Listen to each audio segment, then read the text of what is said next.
I'm Matt Bishar with NAREIT's REIT.com.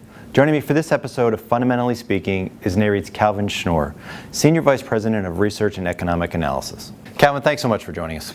My pleasure, Matt. Now, last year, all the market news was about when the Fed was going to raise interest rates. Now that the process has started, what can you say about how higher short-term rates will affect REIT interest expense and operating performance? Matt, the equity REITs cash flows are really well positioned for the interest rate environment ahead. Probably the best way to look at that is to compare what happened the last time the Fed raised short-term interest rates.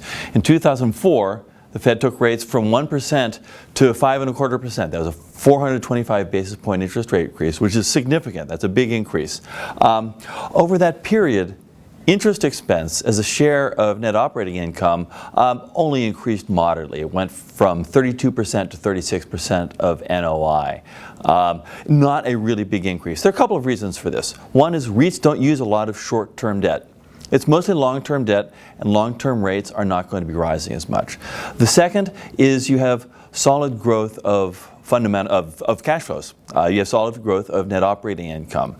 We saw recently very strong job growth in the fourth quarter. The economy continues to have good momentum. That's going to give you rising occupancy, rising rents, rising NOI. This gives REITs a really solid cushion in their net operating income as the interest rates continue to move up.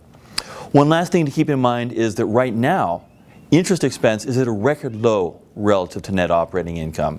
Instead of the 32% that it was a decade ago, it's down to 24% right now. 24%. So REITs are really well positioned for the interest rate environment ahead. Now, picking up on that, can you talk more specifically about how the balance sheets are positioned for this environment of higher rates? Balance sheets are also really quite solid. REITs raised a lot of equity capital to finance their acquisitions over the past several years.